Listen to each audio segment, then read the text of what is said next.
Fresh cream எடுத்திருக்கேன். இதை நல்லா பிளெண்ட் பண்ணிக்கலாம். இப்போ 1/2 litre full cream milk Arokya அதை எடுத்திருக்கேன். அதை ஐஸ்கிரீம் பவுடர் கூட நான் மிக்ஸ் பண்ண போகிறேன். பாருங்கள், 100 கிராம் ஐஸ்கிரீம் பவுடர் ரெடிமேட் விற்கிது, இந்த ஸ்ட்ராபெரி ஃப்ளேவர். அதை வாங்கியிருக்கேன். அதை இந்த பால் கூட நான் மிக்ஸ் பண்ண போகிறேன். பாருங்கள், இண்டக்ஷன் ஸ்டவ்வில் மில்க் வச்சுருக்கேன். அது கூட இந்த ஸ்ட்ராபெரி ஃப்ளேவரை போட்டுட்டேன். ஒரு 5 மினிட்ஸ் 3 or 5 மினிட்ஸ் நீங்கள் அதை கலக்கி விட்டால் போதும். பாருங்கள், சூப்பராக ஐஸ்கிரீம் கலரில் வந்துருச்சு. இப்போ நம்ம இதை அப்படியே எடுத்து ஃப்ரிட்ஜில் 4 hours வைக்க போகிறோம்.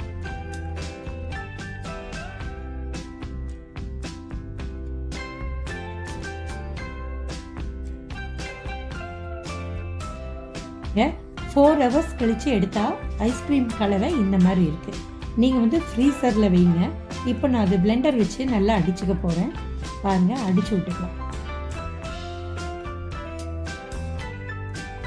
பாருங்கள், ஃப்ரீசர்லேருந்து எடுத்து பிளெண்ட் பண்ணிட்டேன். மறுபடியும் ஒரு 4 hours நம்ம ஃப்ரீசரில் வச்சுக்கலாம். பாருங்கள், எடுத்துட்டேன். ஐஸ்கிரீம் சூப்பராக ரெடி ஆயிடுச்சு. ஆல்ரெடி நான் எடுத்து வச்சுருந்த ஃப்ரெஷ் க்ரீம் இது கூட ஆட் பண்ணியிருக்கேன். நல்லா கலக்கியிருக்கேன். சுகர் தேவையான அளவுக்கு நான் போட்டிருக்கேன். இப்போ சூப்பராக ரெடி ஆயிருக்கு.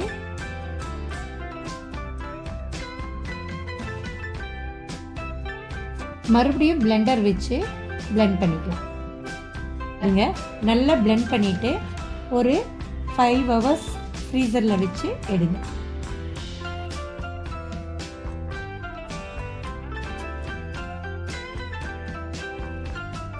இதை ஃப்ரீசரில் வச்சு எடுத்து நம்ம பிளெண்ட் பண்ணும்போது தான் இது ஐஸ்கிரீம் நல்லா சூப்பராக வரும்.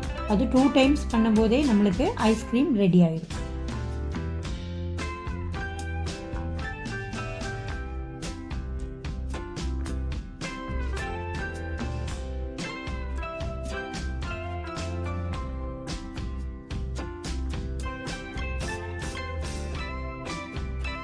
பாருங்க, இந்த ஐஸ்கிரீம் பவுடர் டிபார்ட்மெண்டல் ஸ்டோரில் 50 rupees தான் 100 கிராம்.